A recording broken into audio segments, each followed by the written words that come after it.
Les choses de la vie. Hommage à Franck Sabatier. Dans le cadre de mon mémoire de master, j'ai eu l'occasion de réaliser des entretiens avec des architectes, des acteurs de la construction et de la promotion immobilière.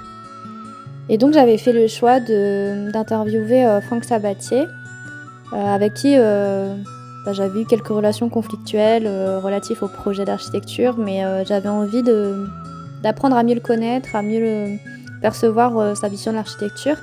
Et donc c'était l'occasion de récolter sa parole et ses convictions liées à l'architecture, liées à la fabrication de la ville, liées à ses rêves en tant qu'architecte. Et donc ça, c'était plutôt intéressant d'avoir une autre vision. Et il faut savoir que c'est un des derniers entretiens qu'il y a pu y avoir avec lui avant qu'il ne disparaisse à l'âge de 50 ans suite à des problèmes de santé. Donc Franck Sabatier, il a obtenu son diplôme d'architecte DPLG en 1992 à l'école d'architecture de Clermont-Ferrand sous la direction de Catherine Churet et d'Antoine Gombach. En 1990, il a rejoint l'atelier d'architecture de Catherine Churet à Paris et il a collaboré en qualité de chef de projet sur de nombreux programmes de logement et d'équipement public sur Paris et dans les alentours, en Île-de-France jusqu'en 2002. Il a aussi expérimenté l'enseignement de projet à l'école d'architecture de Versailles et à l'école spéciale d'architecture en qualité d'assistant aux côtés de Catherine Churet. Il a d'ailleurs participé à plusieurs concours internationaux à Dakar et dans le cadre par exemple de Port Open 4 à Nancy. Il a également suivi le séminaire d'histoire médiévale de Jacques Le Goff à l'EHESS à Paris. En 2002, il a créé son atelier d'architecture indépendant à Paris et il a débuté son œuvre par la réalisation de petites opérations d'habitation au cours desquelles il s'est familiarisé avec l'exercice de la réhabilitation. En 2006, il a obtenu un poste d'enseignant du projet d'architecture dans le champ des théories et pratiques de la conception architecturale et urbaine à l'école d'architecture de Clermont-Ferrand, en licence et en master métaphore, donc mémoire des techniques de l'architecture des patrimoines habités, urbains et ruraux, en association avec l'école d'ingénieurs Polytech pour construction métallique. Son atelier était basé à Clermont-Ferrand à l'époque et il développait de nombreux programmes de logement collectif, essentiellement avec des maîtres d'ouvrage publics mais aussi des équipements publics et quelques projets pour le compte de particuliers. Et donc à la suite, vous allez découvrir l'entretien d'1 heure qui s'est déroulé au sein de son agence. L'agence, elle a été créée à Paris en 2002.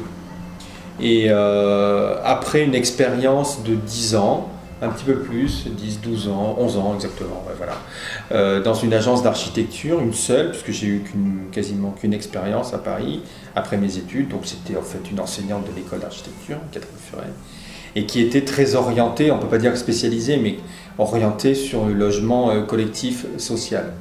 Donc pendant 10 ans, de 92 à 2002, j'ai travaillé sur des projets de logement, ce qui m'a permis forcément de m'aguerrir à la problématique du logement social, avec des maîtres d'ouvrage publics et assez rarement des maîtres d'ouvrage privés. Sachant que c'est très différent. Quand on parle avec un maître d'ouvrage privé de logement, il vous parle de produit. C'est pas un logement, c'est un produit.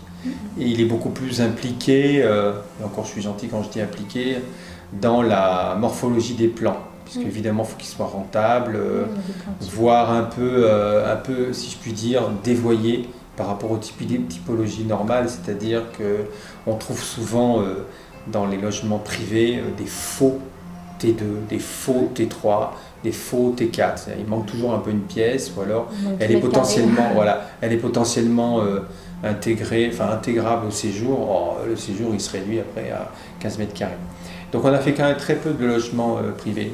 Et puis, au bout d'un certain nombre d'années d'expérience, assez longue quand même, il n'y a pas que du logement, on a travaillé aussi sur des équipements publics. Moi, j'ai suivi notamment à l'université.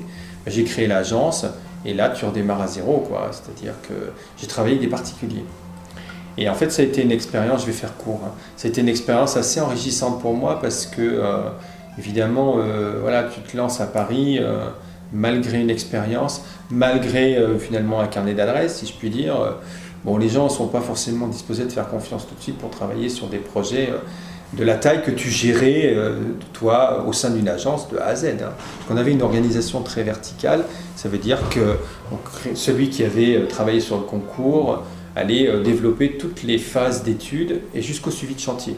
Donc ça permettait d'avoir quand même une certaine expérience.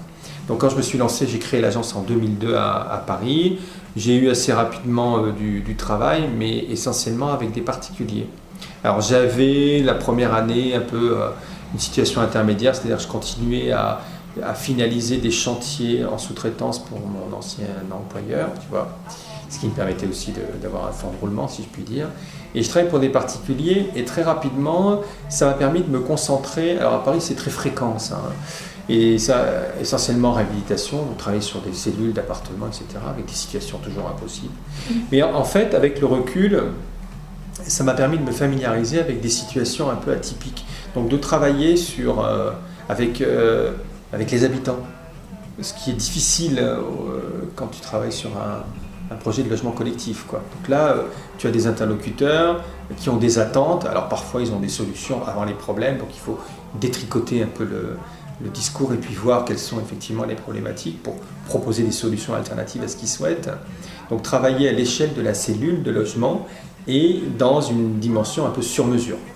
Et ça a été assez passionnant parce que finalement, j'en ai fait pendant 5-6 ans avec une quinzaine de... Alors là, on s'appelait des clients. Voilà. Et avec qui d'ailleurs j'ai gardé pour la plupart des bonnes relations, après presque d'amitié d'ailleurs.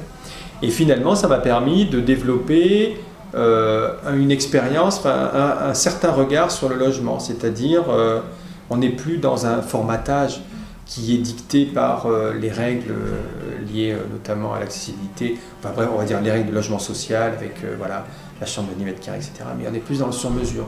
Et donc j'ai travaillé beaucoup sur la polyvalence des espaces, sur des pièces de vie qui devenaient des grands meubles habités pour libérer le plus d'espace possible. Parce que le problème principal à Paris, c'est le manque de surface. Donc c'était assez amusant de faire un appartement pour une famille de 4 personnes, dont les parents évidemment travaillaient tous les deux, mais la mère travaillait en fait en tant que journaliste essentiellement chez elle. Et tout ça dans une surface de 72 mètres carrés, ce qui est en gros un gros T3.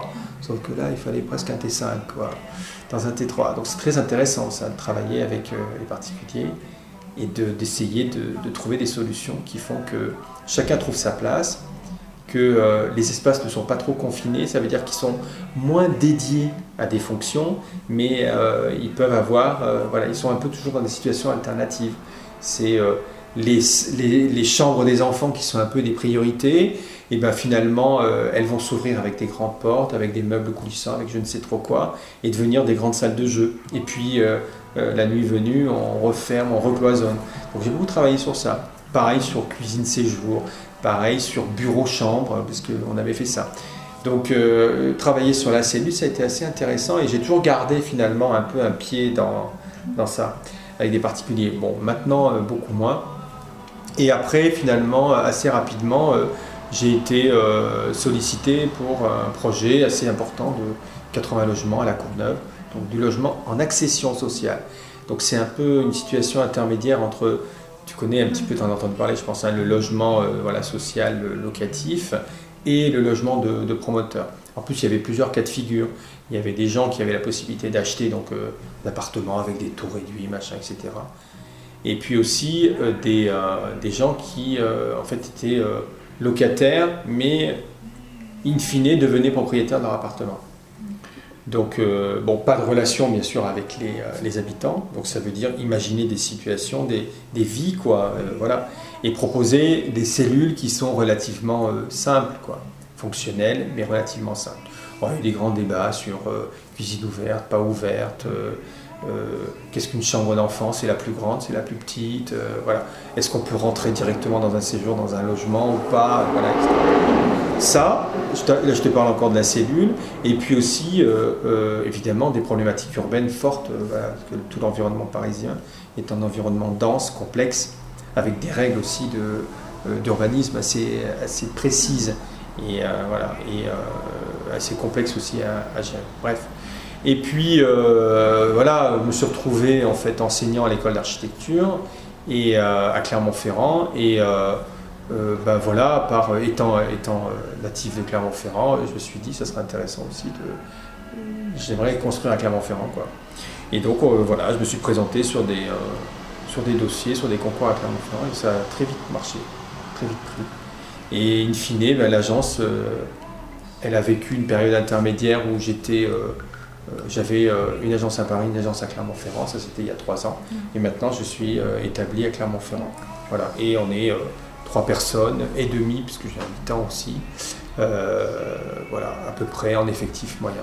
D'accord. Voilà un peu l'agence. Donc on travaille en ce moment, parce qu'il n'y a pas beaucoup d'autres choses non plus, on ne fait que de la commande publique et en logement locatif avec les bailleurs sociaux locaux, donc les Office, Logidom, Auvergne Habitat. Et j'ai des projets également avec Domia, qui est donc une filiale entre guillemets de Logidom qui fait de l'accession sociale. Voilà. Et on démarre un chantier, là, lundi, on démarre un chantier à Champratel. Un des premiers chantiers. J'ai gagné 2 concours, alors c'était des consultations en procédure adaptée, donc avec des principes, c'était pas vraiment des concours. Il y a pas mal d'années, hein, ça fait 4-5 ans, sur 2 lots de l'écoquartier de Champratel, et qui ont mis du temps à se développer. Ouais, c'est compliqué. Ouais. Effectivement. Alors, donc voilà à peu près pour l'agence. Bon, on a fait quelques petits équipements publics. On a fait un concours de lycée l'été dernier à Issoire. Voilà. Mais bon, effectivement, il y a quand même un peu une orientation logement assez forte. Voilà. Puis bon, une relation avec les bailleurs sociaux qui s'est maintenant construite. Donc on est connu. Voilà. Avec une démarche, je pense, a priori, un peu peut-être singulière, enfin un peu typée, puisque les gens connaissent un peu, voilà, exactement, par rapport à la morphologie voilà. Ce que j'aime à Clermont-Ferrand, et c'est aussi ce qui m'a, outre des aspects aussi privés, mais ce qui m'a ramené ici, c'est que le fait de construire dans une ville qui est toujours un peu en devenir, parce que elle n'a pas de...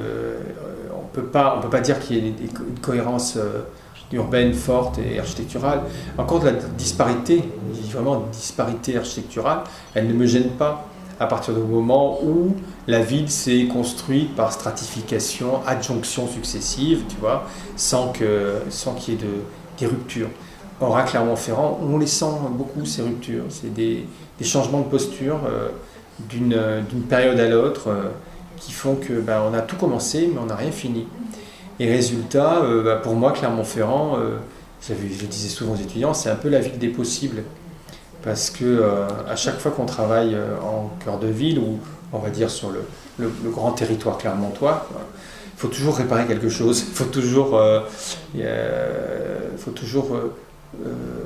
réinventer en fait une situation, parce qu'il y a eu un temps A, un temps B qui sont très éloignés et qui ne se sont absolument pas, sont pas du tout, sur lesquels il n'y a pas eu aucun dialogue, quoi. Oui, voilà. Mais la diversité, je dis disparité architecturale, ne me gêne pas, encore une fois, mais par contre, les incohérences urbaines, c'est pas facile, hein. Voilà. Donc il y a ces situations que j'aime bien, en fait, où il faut trouver des solutions, et c'est finalement par le bâtiment, par la proposition vraiment architecturale qu'on essaie de solutionner une problématique qu'on a identifiée, qui est à mon avis assez visible pour les architectes, peut-être un petit peu moins pour le commun des mortels, je ne sais pas. Encore que quand on interviewe des gens, on pose la question, les gens disent, qui ne sont pas architectes, ils disent souvent, c'est vrai qu'à Clermont, c'est très hétéroclite, c'est un peu, entre guillemets, c'est un peu le bazar urbain, quoi.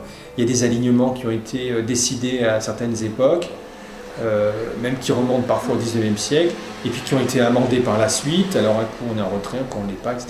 Mais bon, on travaillait à Paris, moi j'ai bossé dans le 15e arrondissement, c'est pareil, il y avait des strates villageoises, des strates des années 60, et des strates du 19e siècle, villageoises, 19e et années 60, qui se confrontaient de manière très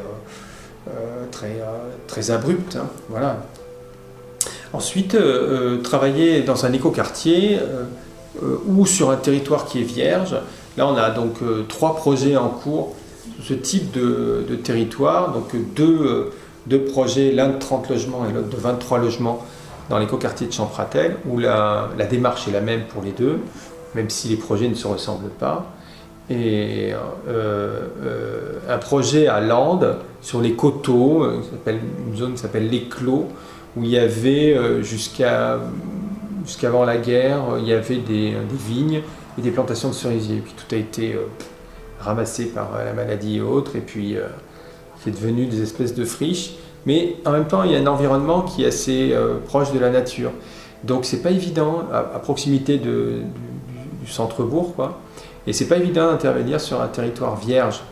Alors à Landes, la problématique, c'est la pente, essentiellement. Et alors, pas de bol, la pente, elle est vers le nord. Donc comment aménager un site qui est penté vers le nord, sachant qu'on a une très jolie vue à l'ouest, et le soleil, c'est le problème de l'ombre portée des bâtiments les uns par rapport aux autres. Voilà. Et là, on a travaillé dans un contexte de lotissement, fait par un géomètre. Je te le dis, là, je ne sais pas si tu veux couper ou pas, mais ce qui est scandaleux pour moi. Parce qu'en fait, c'est une logique de distribution, je dirais presque que c'est une logique routière. Technique. Oui, c'est ça. Des solutions techniques, mais aucun aspect environnemental n'est intégré au projet, quoi. Alors il y a plusieurs architectes, on a le plus gros terrain, nous, qui est quand même assez important, plus de 6 000 m², 7 000 m². Et on doit faire donc 25 logements, 10 individuels qu'on a groupés, jumelés 2 à 2, et 15 collectifs. Et il a fallu inventer une histoire, quoi, en fait, hein, en disant mais c'est une situation d'écoquartier quelque part que vous souhaitez. Donc il faut mettre l'accent sur la qualité environnementale du bâti. Donc on s'est rapproché de notre paysagiste, on travaille avec Sophie Bourg, qui est en fait du cabinet. Alors il s'appelait avant Plus de paysages, maintenant il s'appelle Space. Ce serait intéressant d'ailleurs de les rencontrer éventuellement. Ce serait assez complémentaire, je pense, à ton travail. Mais bon. Mais on a travaillé beaucoup avec eux parce qu'en fait, le projet, c'est pas tellement l'architecture des bâtiments. Bon, tu vois, c'est des petites maisons R+1. Quand je te parlais de la cellule, parce qu'on a réussi un coup, je suis bien content. Donc c'est un bailleur social, c'est Auvergne Habitat. Mais le projet, on l'a gagné parce qu'on a tout de suite mis en avant, évidemment, la pente.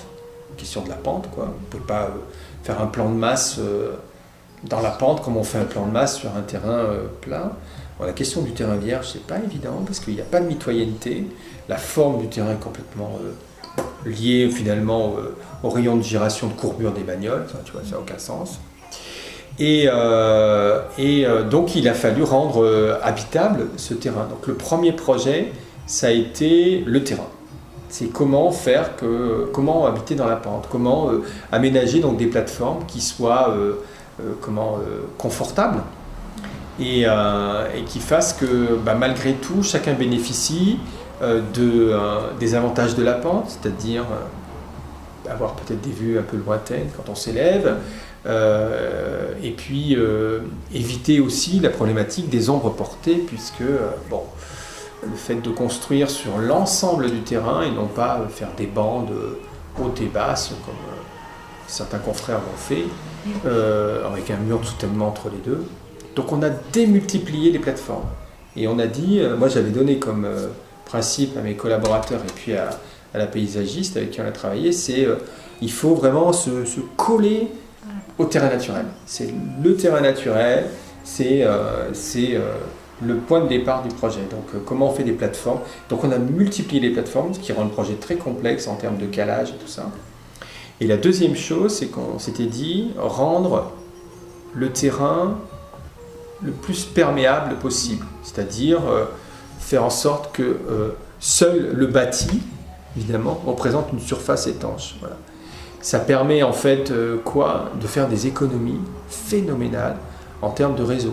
Et ça, c'est pas du tout une logique de bureau d'études. Hein. On travaille avec un bureau d'études technique, fluide, VRD, etc., dont le seul principe, c'est d'aller balancer des réseaux de récupération d'eau pluviale partout, avec des énormes citernes qui permettent de décaler dans le temps les rejets dans les réseaux. On a eu la visite de Safej, Voilà. là, ça il y a 2 semaines. Il nous a expliqué un petit peu. Ah ouais. Bon. Et donc on s'est dit avec Sophie, zéro siphon de sol. Ça veut dire, il y a forcément des surfaces qui sont minéralisées ou qui sont semi-perméables. Ben, il faut les panter, il faut créer des petites pentes dans tous les sens. Et ces pentes, elles sont, inclinées vers des zones de terre, de pleine terre, pour faire en sorte que voilà, tout ça se soit régulé naturellement et non pas artificiellement, avec des coûts très importants. C'est hyper compliqué à mettre en place en fait, parce qu'il faut une coupe en fait sur une plateforme, c'est une succession de petits talus, de petites noues microscopiques, micro-murets de soutènement, plateforme, noues. Donc en fait, il y a plein de petites noues, enfin on appelle ça des noues, mais nos grands-parents ils disaient des fossés. Hein. Voilà. Ils disent Voilà. tout le temps nous paysagères. Oui. Mais la noue paysagère, si tu veux, là, c'est pas les grosses, tu vois, la grosse artillerie où on fait bam, la grande noue et puis tout va se déverser dedans. Alors il y a des choses intéressantes qui ont été faites. Moi, quand je travaillais avec Catherine Surin, on avait fait un projet en banlieue. Bon, c'est pas moi qui l'avais suivi, mais un grand projet qui n'était pas dénommé Écoquartier à l'époque, mais c'était avec Alexandre Chemetov. C'était lui l'architecte paysagiste de la ZAC. Et il avait carrément créé un grand bassin de récupération des eaux pluviales. Mais à l'échelle du quartier, ça nécessitait quand même beaucoup de réseaux. Là, avec Sophie, comme on n'est pas dans une situation d'écoquartier, donc il n'y a pas de mesures qui ont été prises, que c'est un géomètre qui a fait le projet d'aménagement, du coup on l'a fait à l'échelle de notre terrain. Et le maître d'ouvrage, je veux les jeux, malgré tout, parce que ça représente quand même un coût. C'est sûr que faire 2 plateformes, des citernes de récupération raccordées au réseau et puis des murs de soutènement, bon, c'est basique quoi. Là, c'est compliqué, donc c'est cher. Mais je pense qu'on a quand même assez bien géré l'économie du projet pour faire en sorte que le maître d'ouvrage valide ce projet-là. Après, pour moi, il est vraiment étiqueté environnemental, mais le maître d'ouvrage s'en fout. Ouais. Je pense qu'il s'en fout. Ils ont compris le principe, mais on n'aura pas 3 étoiles au guide Michelin pour autant, tu vois. Et alors ça, c'est l'aspect un peu donc là, tu vois, on est dans une démarche qui est totalement en fait volontaire de notre part. C'est pas dans le cahier des charges, pas du tout. Le PLU, il est d'une pauvreté considérable. Et le règlement du lotissement, il n'y a rien, quoi, rien du tout. Voilà. Et, donc ça c'est intéressant. Et puis sur l'aspect aussi logement, je ne sais pas si tu veux que j'en parle un tout petit peu, mais donc on a fait des petits collectifs qu'on a mis en fait finalement en haut. Vous voyez que ça marque une espèce de front bâti. Et puis donc les logements individuels qu'on a jumelés 2 à 2. Bon, pour des questions aussi d'économie et puis question de dimension de bâtiment, pour pas non plus miter tout le site.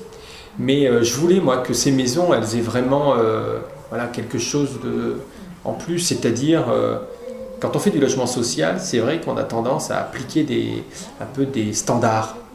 Parce qu'on a beaucoup standardisé un peu la forme du logement social.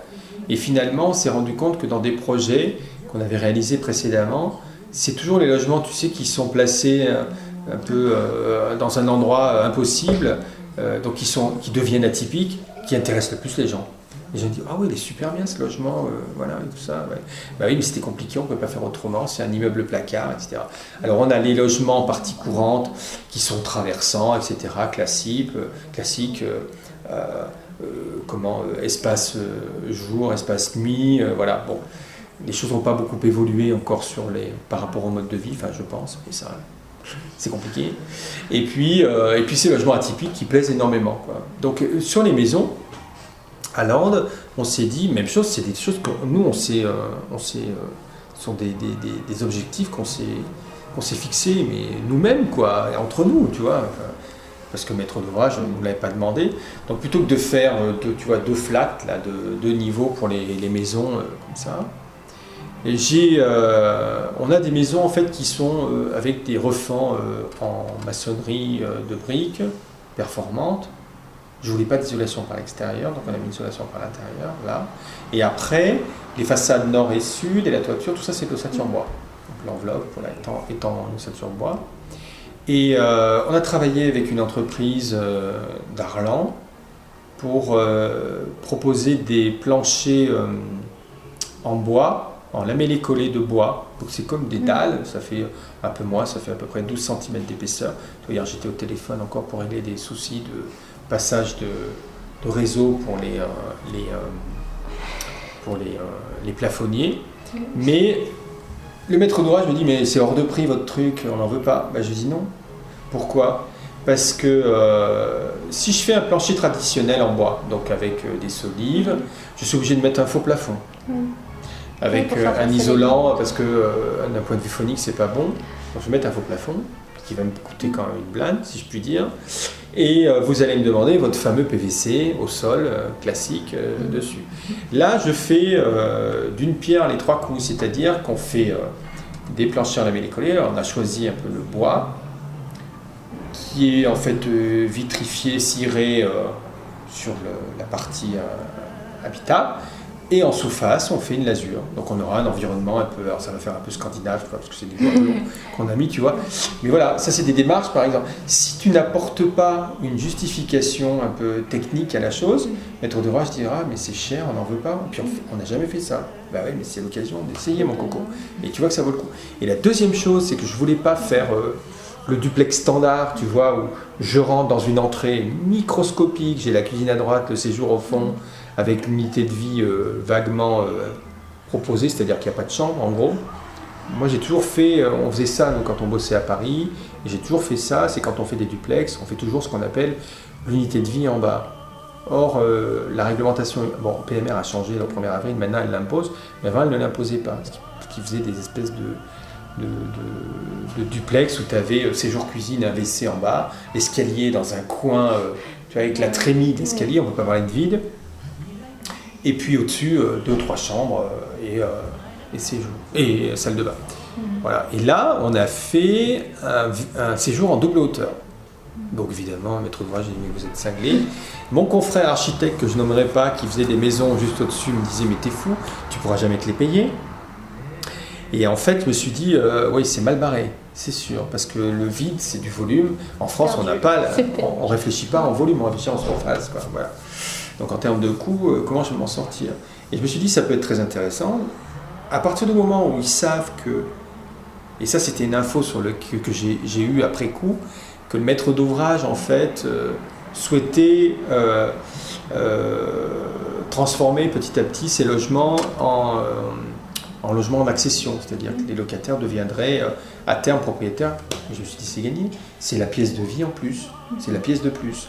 Donc on a proposé de faire, tu vois, une poutre muraillère, quoi, en périphérie, et en disant maître d'ouvrage, et ben voilà, en faisant un plan qui permet en fait d'ouvrir une cloison, sans modifier les autres chambres qui sont à l'étage, pour créer, donc fermer ce vide totalement ou partiellement, en mezzanine ou pas, ça dépend, enfin, tu vois, moitié, un tiers, ce qu'on veut, etc.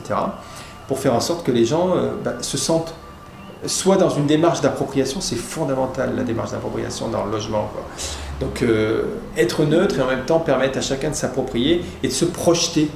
Et c'est ça. Et finalement, le maître d'ouvrage a dit, ah bah oui, bonne idée, banco. Bon.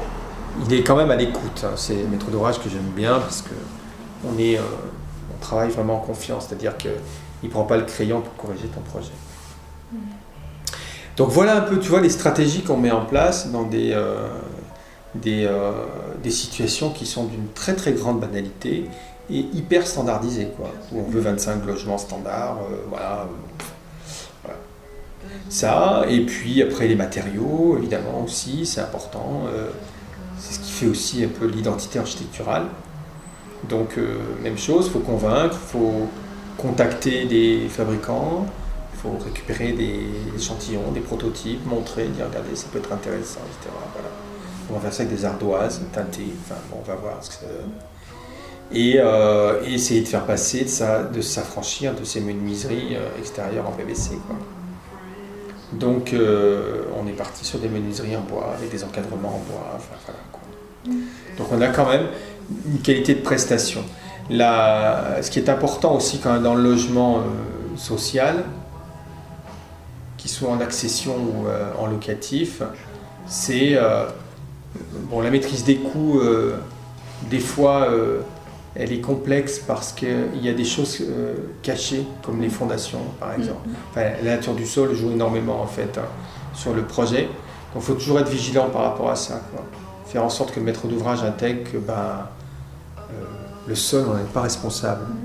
Donc, si ça nécessite des fondations qui ont des coûts, qui présentent des coûts importants, on ne peut pas les défalquer du logement. Donc, tu vois, faire du logement aussi, pour moi, c'est avant tout instaurer un dialogue, établir une confiance et instaurer un dialogue avec le maître d'ouvrage pour faire en sorte que la question de l'économie, elle soit pas... tu sais, il y a économie. Il y a l'économie au sens négatif du terme, c'est-à-dire déshabiller, faire en sorte qu'on soit vraiment sur des prix planchers. Puis il y a l'économie que j'appellerais intelligente, qui est celle qui est totalement en fait intégrée à la fabrique du projet, mais dans un souci de, un peu d'équilibre, c'est-à-dire ne pas faire des façades tape à l'œil alors qu'à l'intérieur c'est cheap, placer l'argent en fait dont on dispose là où il faut, et après aussi avoir une capacité de conviction, user de stratagèmes, comme je t'expliquais tout à l'heure, en disant mais regardez, le double volume, les gens regarderont peut-être, tu vois, mais je trouve que c'est génial d'avoir un double volume dans une maison, c'est ce qui crée une respiration. Puis évidemment, il y a un balcon qui donne sur le vide, donc il y a une relation entre le haut et le bas, donc des vues diagonales, voilà, c'est super important, c'est ce qui fait le foyer, vraiment la maison, quoi, pour moi, c'est important. Et, ou d'avoir aussi le rampant dans les pièces de vie, c'est super important pour moi, ça, tu vois. Donc des stratagèmes comme ceci pour dire oui, mais regardez, ça valorise considérablement les logements, quoi. Donc c'est pas toujours facile, hein, parce qu'il y a des maîtres d'ouvrage avec qui avec lesquels on se heurte à une espèce comment je dirais, c'est des mauvaises habitudes, c'est pas des habitudes, c'est des réflexes qui sont assez stéréotypés et qui ne prennent jamais en compte la situation. Voilà, ça c'est super énervant, c'est-à-dire que tu as les maîtres d'ouvrage qui passent leur temps avec une calculette à prendre le coût global du bâtiment, à le diviser par le nombre de mètres carrés habitables en disant ça coûte cher. Mais selon que je suis avenue d'Or Michelin contre un mitoyen avec une pente de 3,50 m, 4 mètres, que je suis dans les champs de patates à Champratel, parce que c'était quand même un peu ça, même si j'ai des puits en fondation, là-bas j'ai des pieux, c'est pas le même coût. C'est pas la même situation, donc il faut l'intégrer. Et puis quand je dis situation, c'est pas qu'une question de géotechnique, tu vois, de fondation, parce que c'est vrai qu'on a un projet là qui va bientôt se terminer à Saint-Jacques, dans le secteur en rue, là-bas, où on a construit sur une butte qui n'était pas construite, dans une démarche de densification, dans le cadre de la rénovation urbaine du quartier Saint-Jacques-Sud, là, et donc densification, et en fait on a compris pourquoi dans les années 60, ils n'avaient pas construit là, parce qu'on est en bordure d'une coulée de lave, donc le terrain est hétéroclite et les fondations ont coûté une fortune. Le maître d'ouvrage, là c'était Logidome, a été quand même à l'écoute et a presque sorti du coût du bâtiment les fondations qui étaient très particulières. Il fallait faire des pieux forêt-tubés, enfin bref, un truc, une usine à gaz. Passons.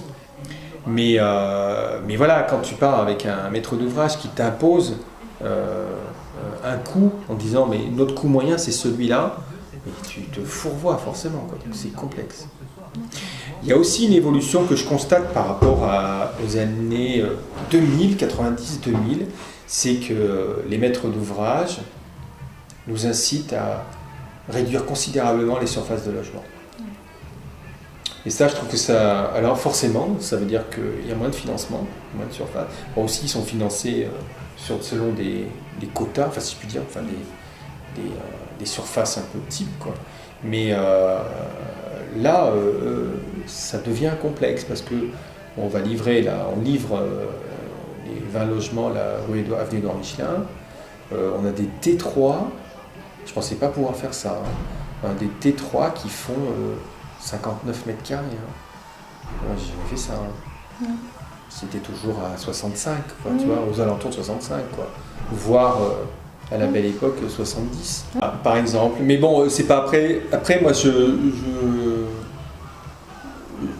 j'essaye toujours, parce que ça aussi, c'est un aspect c'est un petit combat aussi, à engager avec le maître d'ouvrage.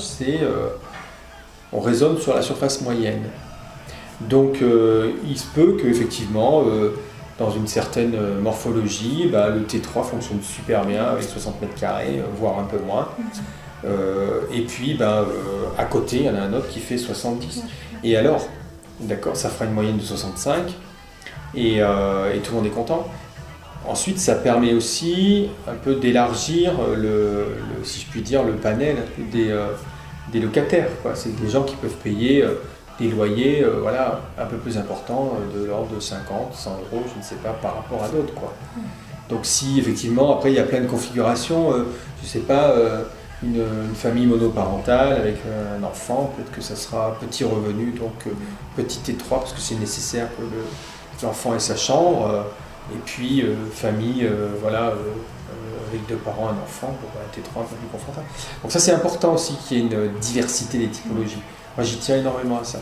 C'est compliqué quand même avec les règlements thermiques, parce que c'est compliqué avec les nouveaux, ce qu'ils appellent les eurocodes, là, sur tout ce qui est structurel, où tout doit se plomber de haut en bas, y compris en parking, etc. Moi je me rappelle, quand je travaillais avec Catherine Furet, il y avait, je sais pas, on faisait 50 logements, il y avait 40 types. Un festival, quoi. Il n'y en avait pas un qui était identique à l'autre, tu vois. Alors c'est sûr qu'habiter au rez-de-chaussée ou au premier étage, avec la même typologie, c'est pas déjà la même. C'est pas le même endroit, c'est vrai. Mais il y a quelque chose quand même qui nous pousse à faire des logements un peu répétitifs là aussi, pour des questions d'économie, questions de sismicité, de structure, pour des questions aussi thermiques, parce que forcément, tout décalage de façade induit une usine à gaz en termes d'isolation, de continuité de l'isolation, puisqu'on se retrouve dans des configurations où, pour la plupart du temps, il faut isoler par l'extérieur. Donc voilà. Donc ça, je te parle de projets, tu vois, qui ne sont pas du tout placés dans un cadre réglementaire qui viendrait appuyer une démarche un peu plus expérimentale, un peu plus novatrice, quoi. C'est notre affaire à nous et notre combat, et c'est dur. C'est pas toujours facile, vraiment. Et puis, sur Champratel, ça va là ce que je dis? Tu continues comme ça? C'est bon. Parce qu'il y a plusieurs questions que j'avais déjà dans le questionnaire, donc ça va. J'allais parler des évolutions marquantes, donc c'est bon, ça va. Tu retrouveras tes petits. Bon, d'accord.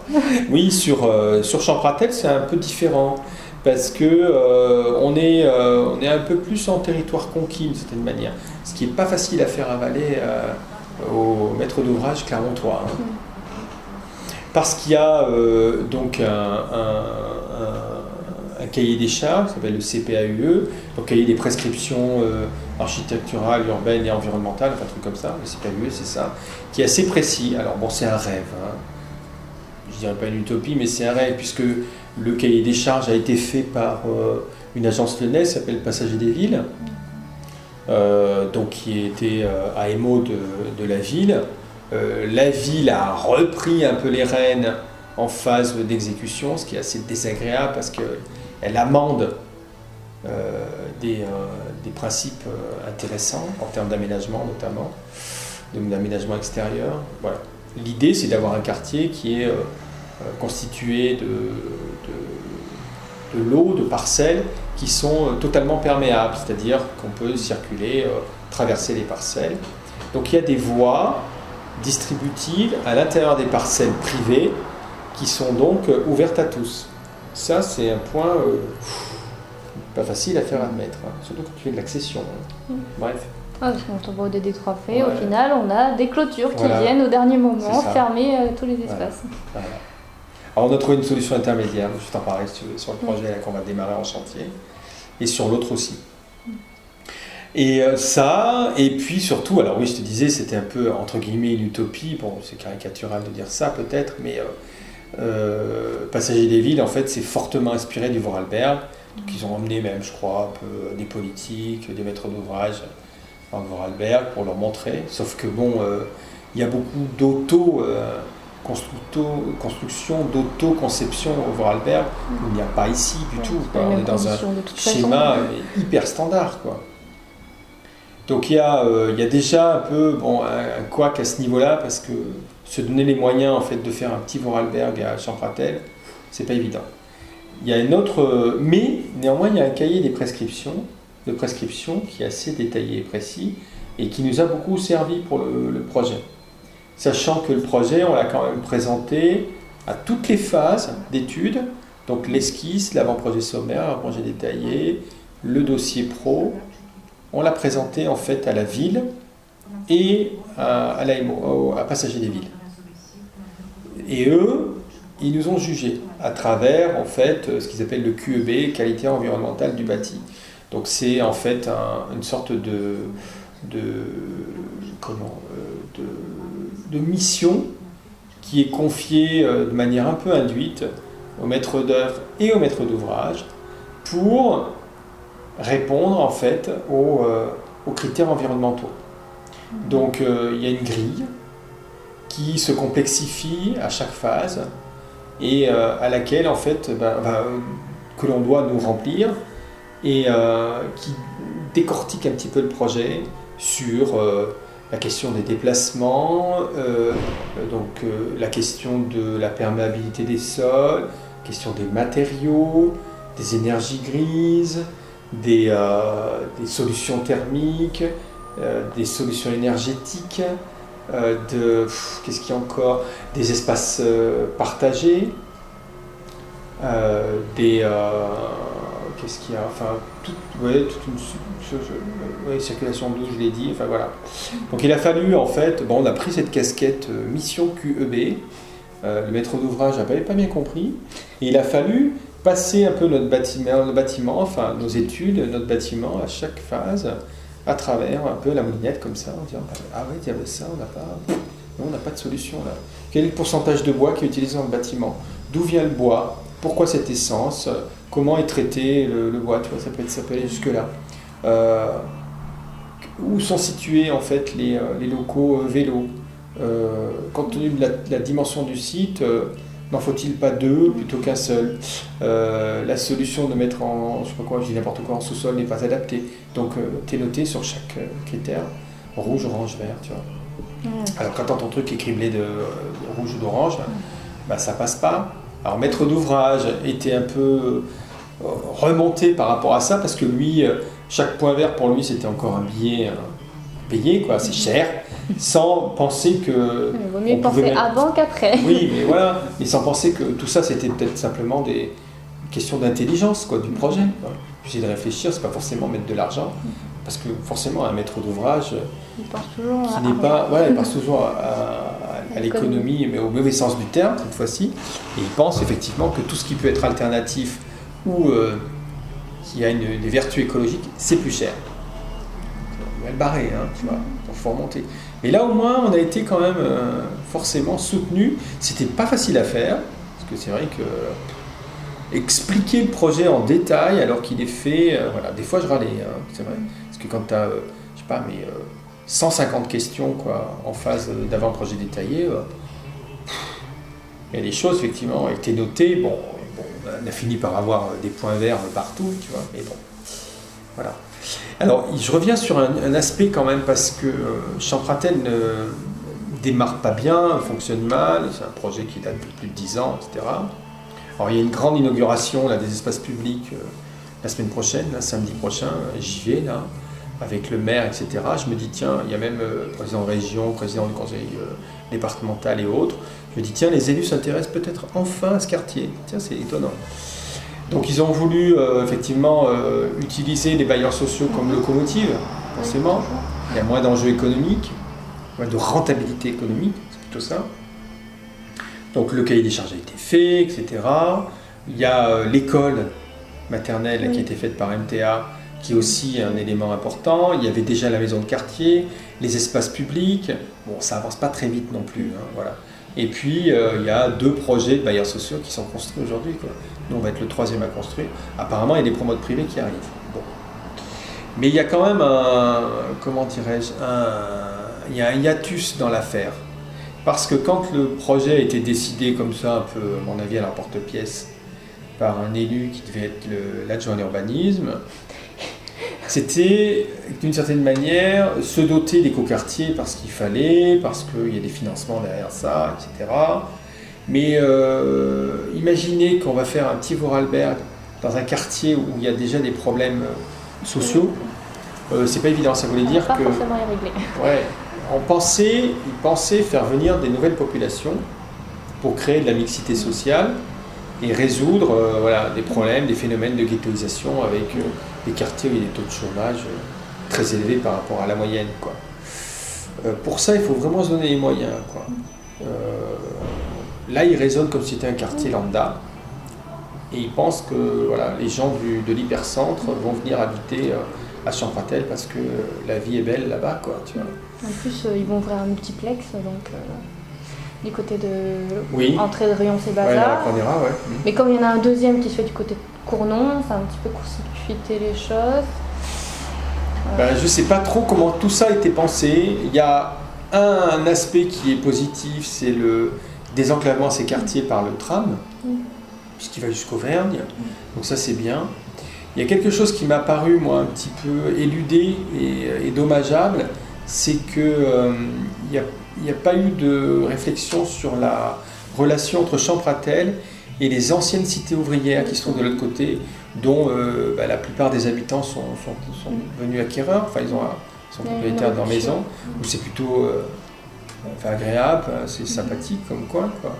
Et il y avait moyen de s'appuyer aussi sur ça, tu vois. Donc on sait que ce sont des populations qui sont de toute façon assez modestes, quoi. Donc il ne faut pas non plus imaginer, voilà. Donc le quartier pour ça, il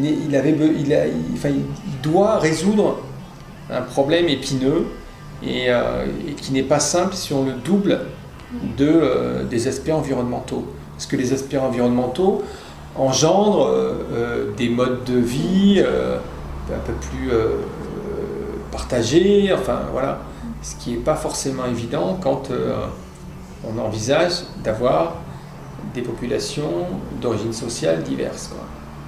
J'ai pas vu encore un architecte acheter un appartement ou s'installer à Champratel. Ça viendra peut-être, je ne sais pas. Voilà. Donc le quartier il est délaissé, hein, voilà. Alors en plus il y avait une obligation pour les promoteurs de vendre, de ne pas vendre exclusivement aux gens du quartier, parce qu'évidemment la demande elle existe. Sur le projet dont on va démarrer en chantier, là, les 30 logements pour Domia, il y a 12 maisons individuelles, pareil qu'on a jumelées, dans l'esprit un peu des maisons ouvrières, là. Et 18 collectifs. Les maisons elles se sont très bien vendues, mais ils les a vendues à des gens du quartier. Mais moi je dis aux politiques, et alors finalement c'est un peu l'ascenseur social qui fonctionne. Je ne dis pas que devenir propriétaire c'est forcément gage de mieux vivre ou je ne sais quoi, mais les gens forcément évoluent vers quelque chose de mieux.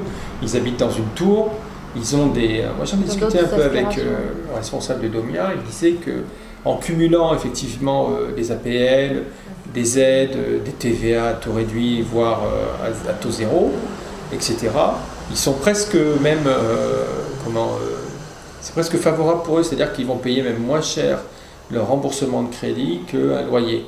Donc on était pris un peu en tenaille entre le politique qui faisait machine arrière toute quand même, en se disant ça marche pas, etc. Puisqu'il voyait bien que les projets sortaient pas de terre, il n'y a pas de grue, voilà.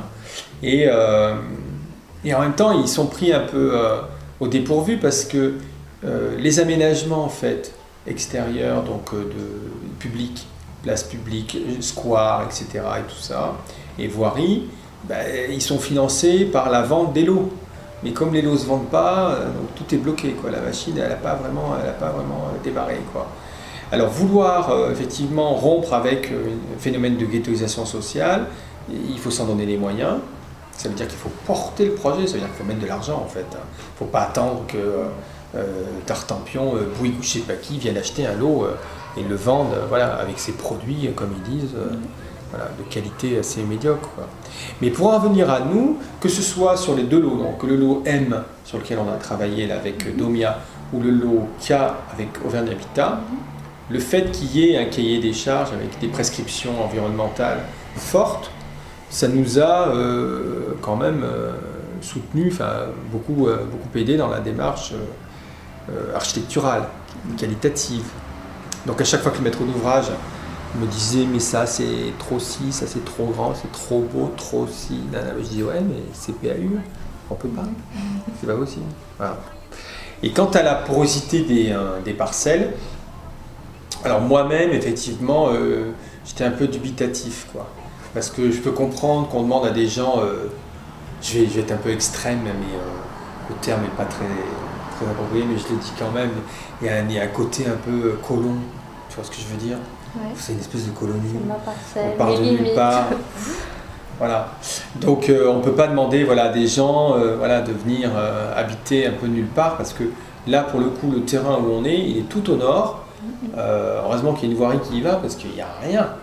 Il y a tout autour, c'est des terrains vagues. Et les gens, ils vont vivre avec des grues pendant 10 ans, quoi, si ça marche. Donc, pas génial, quoi. Tu vois. Donc je me disais, effectivement, il y a un côté un peu sécuritaire qui est peut-être pas évident, quoi. Si le maître d'ouvrage se donne les moyens, en faisant tous les aménagements, plantant les arbres, etc., en éclairant, en installant des bancs et tout ça, forcément, en créant les supports d'une vie possible de quartier, à ce moment-là, oui, mais là, c'est pas le cas. C'est tout en caillouté, il n'y a rien. Enfin bon, on va aller voir là samedi ce qu'il y a. Mais même si ça plante, même si on plante, il faut le temps que ça pousse aussi. Oui, voilà, donc, tu vois, bon, bref, alors, ça démarre un peu, quoi. Donc voilà, donc c'était pas évident à gérer. Mais sur la fermeture, du coup, on a trouvé une solution intermédiaire. C'était de longues discussions. Où finalement c'est intermittent. C'est-à-dire que le terrain il est traversé de part en part, du nord au sud ou de l'est à l'ouest par des voies de circulation douces et ouvertes le jour et en fait qui se ferment la nuit pour sécuriser un peu les gens, quoi. Mais l'idée, si tu veux, c'est d'avoir des grandes courées. Alors, bon, ils appelaient ça comment ils appelaient ça ? Enfin, des espaces partagés. Je ne sais plus comment ça s'appelait. Enfin, il y avait un nom. Je ne sais pas, jardin collectif, etc. Et c'est ça. Où, en fait, les gamins font du vélo, ils jouent au ballon, j'en sais rien, etc. Enfin, il y a une vie, quoi. Voilà. Mais où tout circule sans. Ça, je trouvais ça pas mal aussi. Sans un peu à la scandinave, quoi. Sans site propre, tu vois.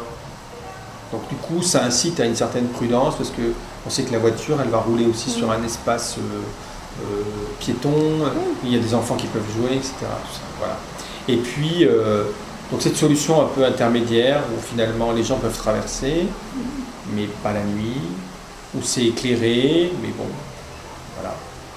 Elle est intéressante. Et sur l'autre projet, c'était un terrain en longueur, le local, pour Auvergne Habitat. En fait, moi, j'ai proposé de simplifier un peu le projet. J'ai modifié un peu les panelages et on a fait une voie de distribution sur la limite nord. Et après, on a fait des séquences avec des petites, comme des petites villas, tu vois, des petites voies perpendiculaires privées, mais fermées avec un portail. En gros, on a pris le parti de dire, bon ben vous maître d'ouvrage, en fait vous avez une voie piétonne, enfin circulation douce on va dire, parce que on peut faire passer un véhicule aussi sur votre parcelle, mais finalement on fait comme si elle était publique totalement, quoi. Donc elle est totalement ouverte, et pour accéder aux espaces de distribution des logements, que ce soit le collectif intermédiaire ou les petits individuels groupés, et on franchit après un portail et là il y a des jardins, enfin voilà, c'était toute une séquence, tu vois, tu peux imaginer, quoi. Voilà. Donc deux solutions, quoi. Mais effectivement, on est toujours un peu coincé entre des paradoxes, quoi, qui existent entre la situation du terrain, on va dire, la sociologie du quartier et la volonté politique, quoi, qui n'est pas forcément au rendez-vous, quoi. Je sais pas, je vais en croiser quelques-uns là, samedi prochain, le matin. Peut-être que je leur dirai 2 mots, j'en sais rien. Voilà, mais bon.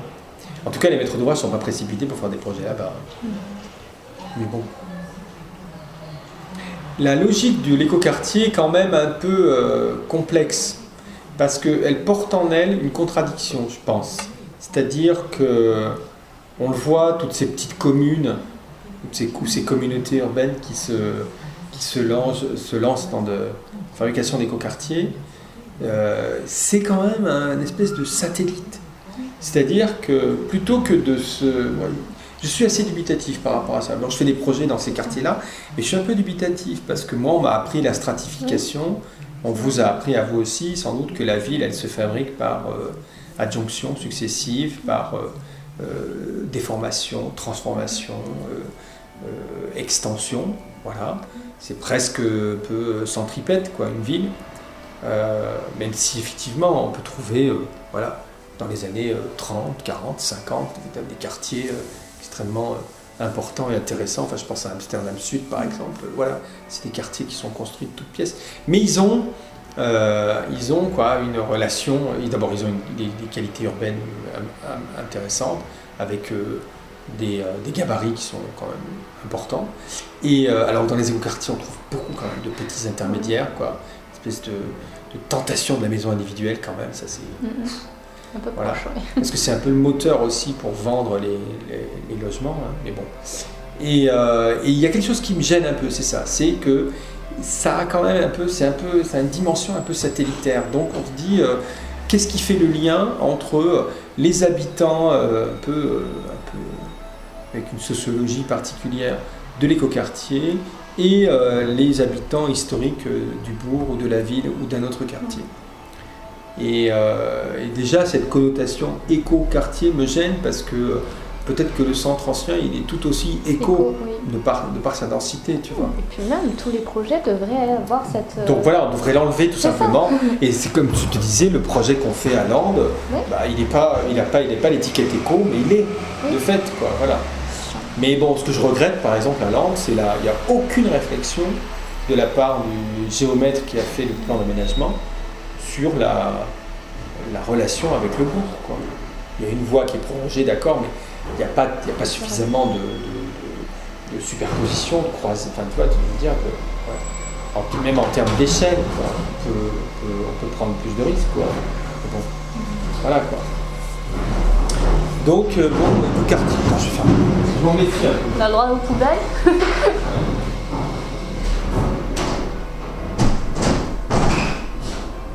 Alors, qu'est-ce qu'on peut ajouter d'autre, je sais pas.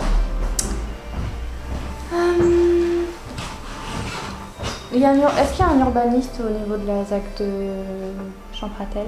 Non, oui et non. Sur les ZAC des Détroités est très monté, donc il y a un aménageur, on va dire un architecte urbaniste. Oui, mais là c'était Passagers des villes, donc ils sont plutôt architectes et paysagistes. Hein, voilà. Oui, il y a un plan d'urbanisme, il y a des urbanistes chez Passagers des villes. Voilà. Oui, oui. L'écoquartier, on s'appuie sur les prescriptions donc des AMO, donc oui, il y a un urbaniste, paysagiste, etc., voilà, qui édictait des règles à l'échelle du quartier et à l'échelle de chaque lot. Voilà. Donc de ce côté-là, voilà, c'est un point d'appui important. Maintenant, dans d'autres situations... Est-ce que vous appuyez sur des réglementations justement pour essayer oui, on est toujours obligé, si tu veux, le discours un peu, comment dirais-je, sur la qualité des espaces de vie. Ça parle pas beaucoup, ça, en maître d'ouvrage. Au sens large du terme, donc j'aime bien parler d'ergonomie, tu vois. Tout ce qui est en relation finalement avec le corps, quoi. Voilà, c'est aux sensations. Qu'est-ce que c'est qu'habiter plein sud, qu'est-ce que c'est qu'habiter plein ouest, c'est pas tout à fait pareil. Qu'est-ce qu'un espace extérieur, est-ce que c'est un lieu où on va fumer une clope et puis de toute façon on n'y tiendra pas 2 minutes parce que c'est bruyant ou je sais pas quoi, est-ce que c'est un lieu qui prolonge vraiment le séjour ou la cuisine, je ne sais pas, enfin, soit. Voilà. Donc parler de ça, parler des us et coutumes, parler des modes de vie, parler de sociologie aussi, un peu de la sociologie même au sein même de la cellule, tu vois, de la cellule, parce que les familles ont changé, enfin, forcément. Parler de la lumière, parler des séquences qui sont en fait proposées depuis l'espace public jusqu'au seuil des logements. Tout ça, il ne faut pas en faire son deuil, bien sûr que non, mais c'est quand même un peu à me couvrir. Hein. Ah ouais. Parce que je le vois dès qu'on commence à aborder des questions de cet ordre-là, qui sont des questions fondamentales en architecture, pour beaucoup quand même d'entre eux, les maîtres d'ouvrage, ils ont un petit rectus là, tu vois, ils commencent à dire ah ça y est, il nous sort sa poésie. Et ce qui est dommage parce que chez tous les bailleurs, il y a un service locataire, donc ils connaissent la sociologie, tu vois. Bah, on est toujours quand même un peu sur les mêmes principes, les mêmes standards.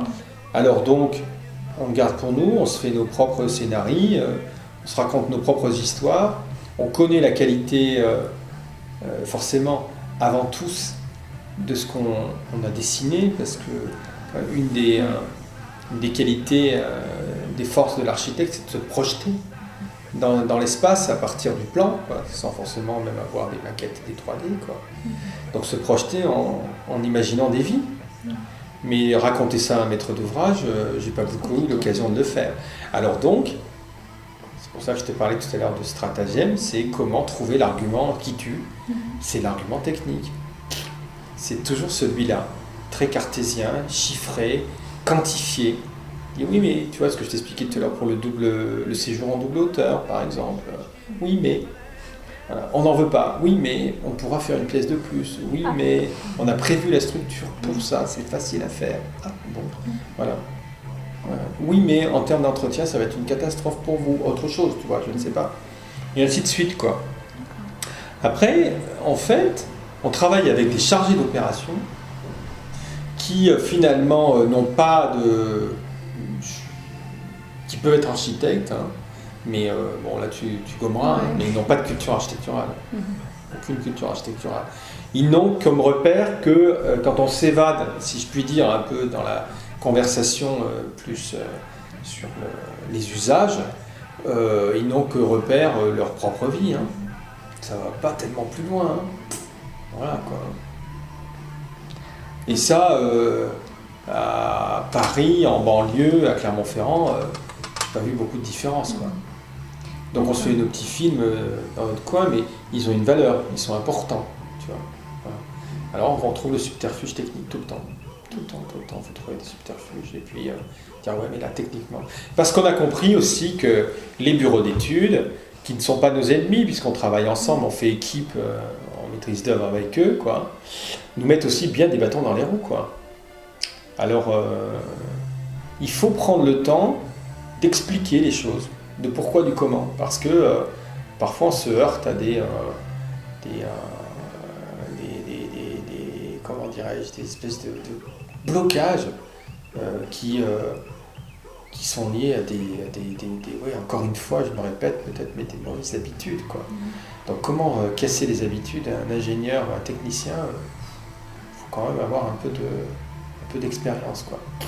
Mais je pense qu'il ne faut pas prendre les gens pour des imbéciles, ils sont tout à fait à même d'entendre un discours. Donc il faut l'imposer, ce discours. Il faut leur imposer cet échange, leur dire voilà pourquoi on a fait ça, quoi, pourquoi on ne fera pas autre chose. Mais quand le maître d'ouvrage, comme un certain que je nommerai pas, a tendance à prendre le crayon à ta place, là ça devient un petit peu plus brutal. Parce que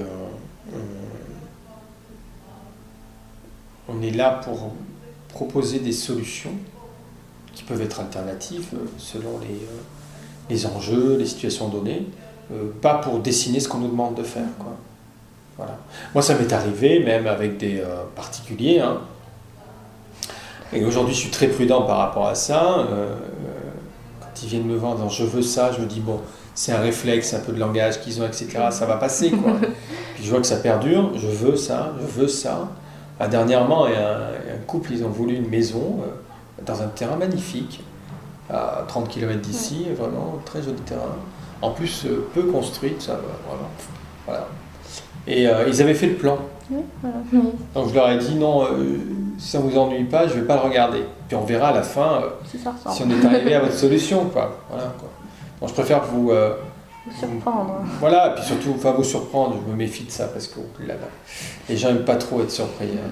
Mais même s'ils le disent des fois, surprenez-moi ou lâchez-vous, là j'aime bien le mot là aussi. Et en général, ceux-là, c'est les pires. Être sûr qu'ils sont hyper. Parce qu'ils ont leurs attentes et qu'en fait.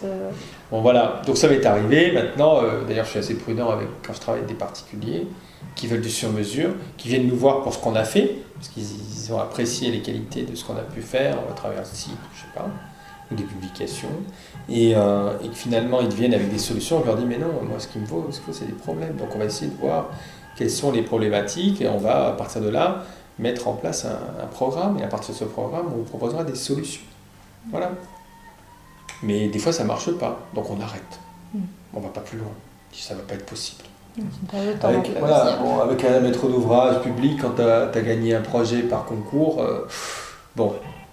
Mais tu vois, le dialogue il est nécessaire malgré tout, parce que le projet de Beaumont, j'ai mal vécu là, parce qu'on a proposé des solutions alternatives, etc. Voilà. Eh bien, on a perdu parce qu'on n'a pas fait ce qu'on nous a dit de faire. Tant pis. Mais j'ai pris rendez-vous avec le maître d'ouvrage parce que je veux pas rester sur un malentendu. Je veux qu'ils comprennent en fait qu'on est dans une démarche au vrai sens du terme, avec un D majuscule. En adéquation avec les objectifs qui étaient en fait là. Ah ouais. Au final. Ouais. Juste une incompréhension. Complètement. Donc il faut quand même qu'à un moment donné, il y ait une justification qui se fasse, parce que d'abord c'est difficile à vivre en tant qu'architecte quand on nous impose des solutions qui ne correspondent pas au projet. De toute façon, in fine, moi j'ai un projet là que je vais livrer où on m'a imposé des choses, ça se voit à la fin. Parce que ça crée toujours forcément des espèces de moutons à 5 pattes bizarroïdes. C'est-à-dire qu'un projet se fabrique, tu en as fait un certain nombre, tu te vois bien. Et plus encore dans la démarche réelle, c'est qu'il se construit petit à petit. C'est que les choses s'étoffent au fur et à mesure du changement d'échelle dans la définition du projet.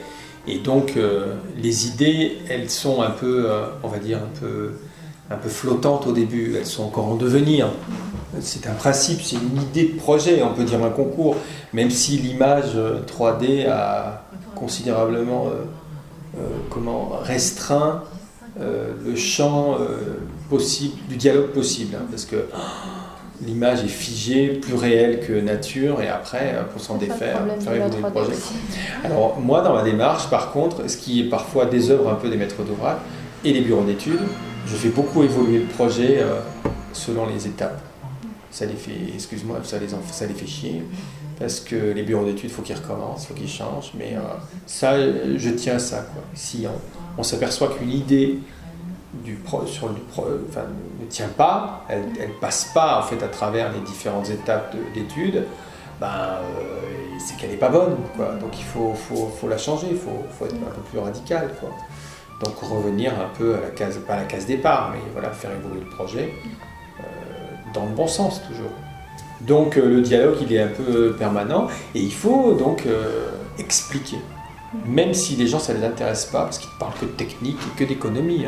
Les BET, l'économiste ne parlent que de ça. Mais bon, c'est comme tout, je veux dire, comme toute discipline. Il nécessite forcément des pinceaux, des passages par des échanges qui sont peu éloignés des enjeux que toi tu t'es fixé, des objectifs que tu souhaites atteindre sur le projet, que seul toi tu vois. Et parfois c'est vrai que tu te retrouves avec un aréopage de personnes et ils sont 15 autour de la table, tu dis il n'y en a pas un qui sait vraiment ce qu'on va faire. Ils ont abordé le projet avec partiellement, sous un angle bien spécifique, voilà, lié évidemment à leur propre savoir-faire, enfin leurs compétences. Et il n'y a que toi qui est un peu, voilà... Sachant. Ouais, celui qui est, celle qui est capable de faire la synthèse de tout et qui se projette en disant voilà, c'est ça qu'il faut atteindre et je sais qu'il va falloir en passer par là, donc le chemin n'est pas tout à fait droit, quoi. Voilà. Bon, les maîtres d'ouvrage, des fois moi je les fais un peu frémir, hein, c'est vrai, quoi. Voilà. Je m'en fous, ça leur fait du bien. Voilà. Et donc, avant de passer à la phase bilan, est-ce que vous considérez que vos conditions de travail en fait sont suffisantes? Je parle en termes de... Est-ce que les conditions de travail se dégradent? Est-ce que vous avez des problèmes de rémunération? Est-ce qu'il y a une évolution significative en fait par rapport à vos débuts quand vous avez commencé à travailler par rapport à maintenant? Comment on se situe? Ouais, bon là on va pas aborder là forcément le sujet le plus facile, le plus drôle, mais effectivement, oui, il y a une dégradation sous deux aspects. D'abord, l'architecte n'est plus respecté comme il pouvait l'être, je pense. C'est-à-dire que pour certains, il est un maillon un peu de la chaîne, mais il n'est plus un peu le personnage central, la colonne vertébrale de l'histoire du projet. Donc ça, c'est gênant. Les promoteurs, moi j'en discutais avec des confrères, moi je travaille pas avec des promoteurs, viennent avec des plans, des produits tout prêts, en disant mais non, mais vous, faites-nous une jolie façade, une enveloppe, et surtout ne venez pas sur le chantier.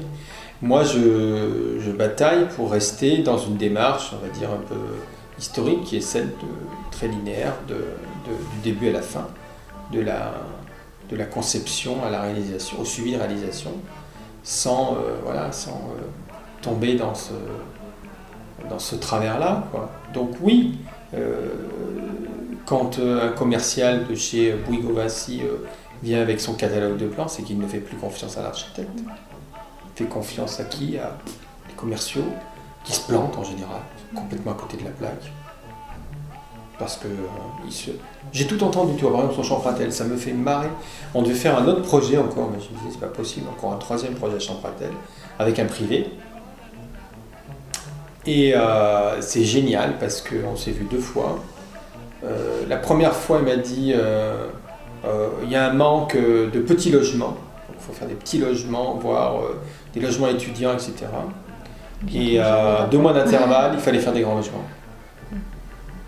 Voilà. Tout ça, c'est des études de marché et compagnie. Voilà. Donc le catalogue, tu vois, était déjà plus le même. Donc c'est du grand n'importe quoi. Et moi, je pense qu'il faut, il faut que nous, architectes, on puisse reconquérir un peu cette c'est pas facile, hein, cette capacité à tenir à donner du sens en fait au projet jusqu'au suivi du détail de réalisation, quoi. Que l'architecture ou un projet d'architecture, c'est pas quelque chose qui se découpe en phases, chaque phase étant dédiée à un spécialiste différent, quoi. On n'est pas dans la chaîne de construction automobile ni aéronautique, quoi. Un bâtiment, c'est des usages, c'est de l'ergonomie, donc c'est de l'humain. Et ça, l'architecte, il est le garant un peu, à mon avis, de cet humanisme nécessaire, quoi. Un projet, c'est quand même avant tout un projet de société, quoi. Un projet d'architecture, c'est un projet de société. Donc c'est politique. Et là, on le ressent, quoi. C'est qu'on est des dessineux, au mauvais sens du terme, tu vois. C'est faites-moi une jolie façade, éclatez-vous sur les enveloppes, on vous donnera le pognon pour ça. Mais le reste, on s'en occupe. Les matériaux aussi du catalogue. Ouais. Moi, j'ai entendu parler à un bailleur social une fois, de Clermont, dire oui, il faut qu'on fasse le logement social, ça devient de l'architecture low cost. Mais il le disait de manière tout à fait décontractée, ça ne le gênait pas du tout de dire ça. low cost. Il n'y a pas de raison qu'on achète des billets d'avion low cost et qu'on ne puisse pas faire du logement social, de l'architecture low cost. Tu as envie de foutre ton poing dans la gueule. Quoi. Voilà. Tout le monde va voir la Parce que tu dis, ok, c'est très bien. Vous savez que Algeco, la marque Algeco ou Cugnot, qui font Yves Cugnot, là, je sais pas quoi, là, qui font des Algeco, qui font des. Ils savent faire des projets d'architecture aujourd'hui. On voit des pubs. Oui, je veux. Voilà. Donc ça, oui, donc forcément, il y a une souffrance, hein, tu vois. Et ensuite, la complexification, la complexité des réglementations. Ça, c'est la tarte à la crème, hein, on te le dit tout le temps, quoi. Bon, on finit par s'en affranchir quand on commence à les connaître un peu. Allez, il faut quand même un peu évacuer ça, parce que, bref, voilà. Mais ça nécessite beaucoup de temps. Ça demande beaucoup de temps, et ce temps n'est pas rémunéré. Donc on a en fait des acteurs qui sont beaucoup plus présents dans le projet et qui nous demandent de rendre des comptes sur des choses qui ne concernent pas l'architecte, quoi. Tu vois. Et ça, quelque part, c'est un manque à gagner phénoménal, quoi, parce que qu'on réponde à des critères environnementaux qui induisent une performance du bâti, j'en conviens, mais que l'architecte soit le garant de cette performance, ça je suis pas d'accord. Et on n'est pas payé pour ça. Et en plus, comme les architectes sont quand même assez mauvais pour penser le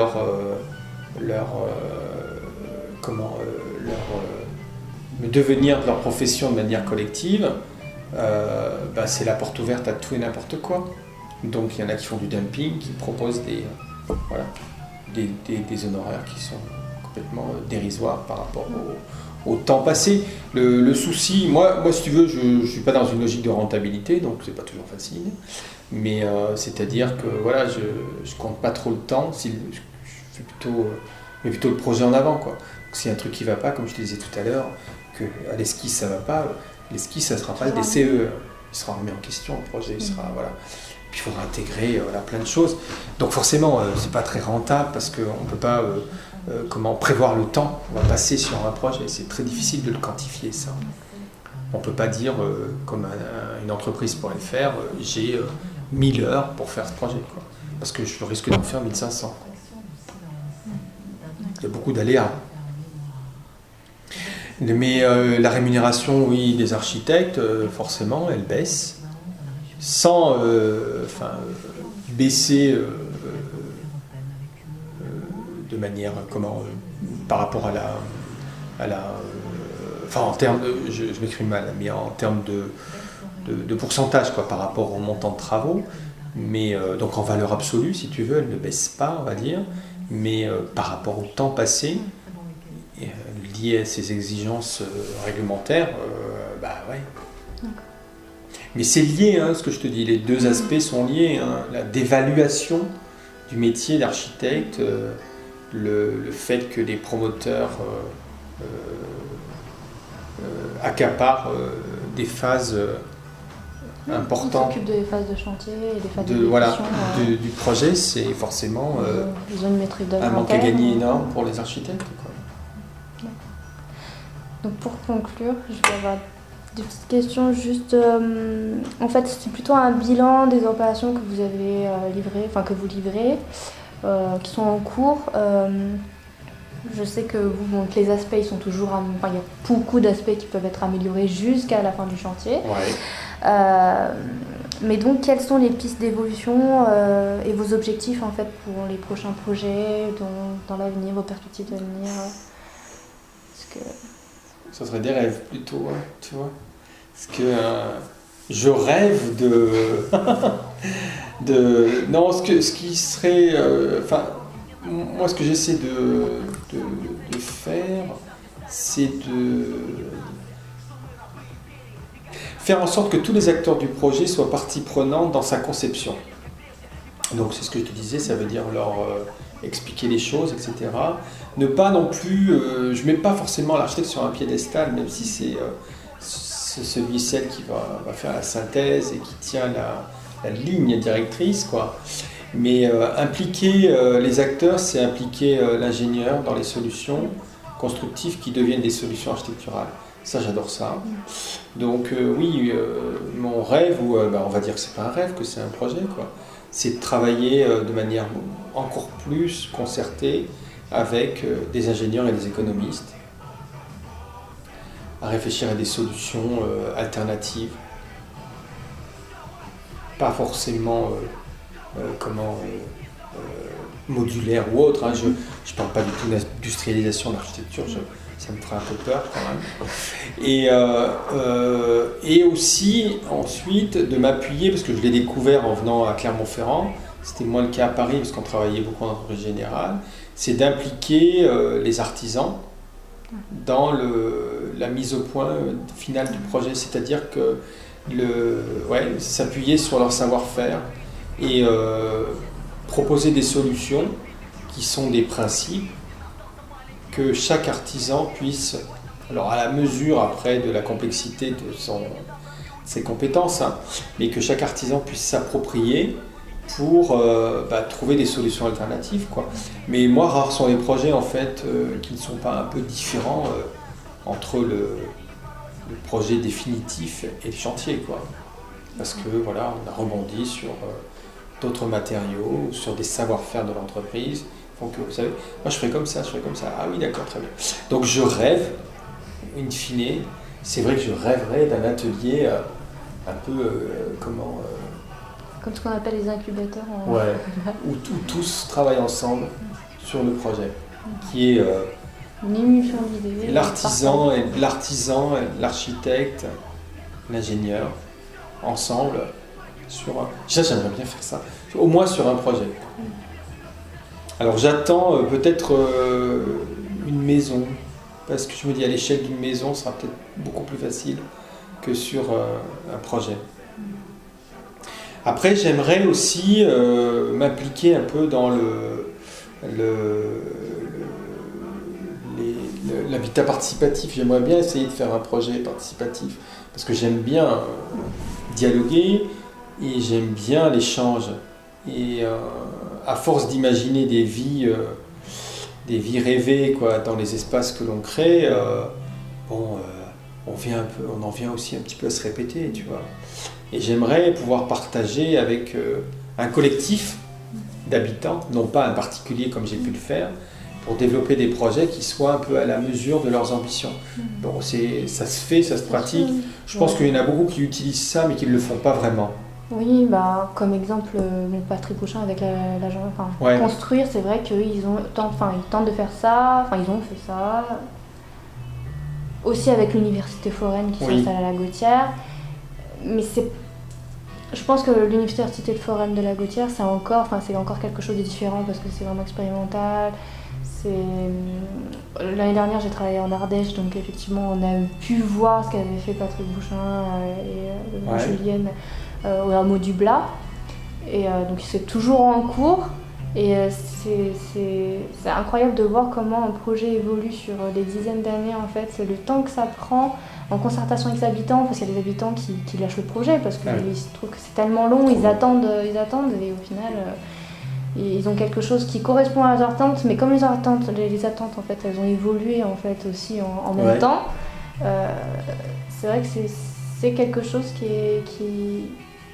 est plutôt intéressant, et on se rend compte que la plupart des gens tendent vers la volonté de participer aussi davantage oui, alors en même temps, attention, parce que ça peut être aussi un leurre, parce qu'ils n'ont pas les compétences, il faut les aider, il faut les accompagner énormément, ça demande beaucoup de temps, beaucoup d'écoute, et puis beaucoup de transmission de savoir, quoi. Nous on utilise, tu me comprends, on utilise des termes qui sont un peu codifiés, quoi. Donc c'est complexe, quoi. Mais je pense que il y a des solutions un peu intermédiaires qui, à mon avis, qui seraient intéressantes, c'est de proposer à l'échelle peut-être des aménagements intérieurs de la cellule, du logement. Voilà. Comment faire évoluer? Ça serait peut-être un peu ça, tu vois. C'est-à-dire, proposer la matrice, le projet général, etc. Et après, travailler au cas par cas sur la cellule. Parce que certains sont disposés à des vies très partagés, donc des espaces assez ouverts, etc. Et puis d'autres, au contraire, restent dans des vies beaucoup plus cloisonnées, quoi. Maintenant, pour avoir travaillé avec des particuliers, c'est des expériences que j'ai livrées, tu vois. Ils n'avaient pas forcément des moyens colossaux, hein, tous. Hein. Il y en a qui avaient de l'argent, donc il n'y en avait pas.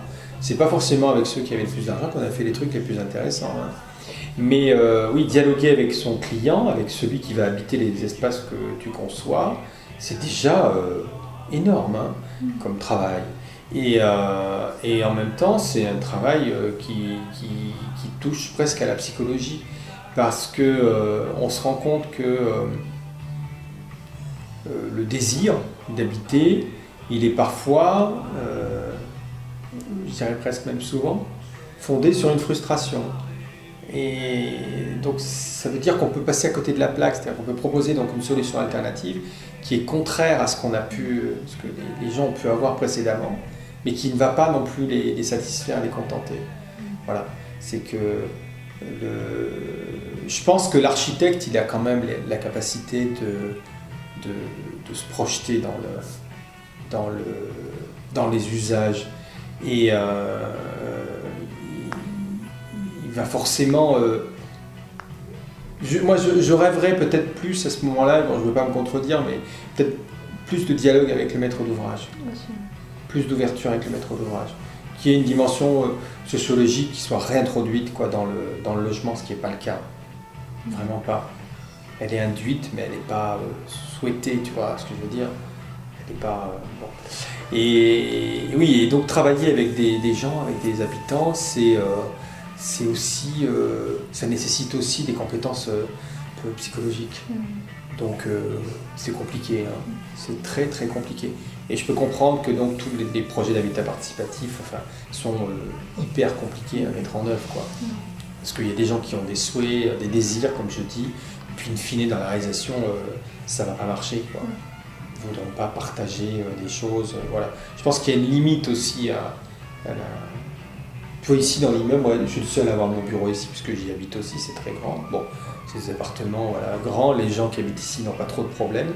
Mais globalement, on a réussi, par une volonté un peu de chacun, à trouver un peu ce terrain d'entente qui fait que on échange, on s'entend bien, on s'occupe de l'immeuble, voilà. On ne fait pas des fêtes, c'est un des peu machins. open space en fait là, du coup. Oh, non, c'est fermé, c'est de ce côté. D'accord. Non, j'ai fermé quand même. Ouais.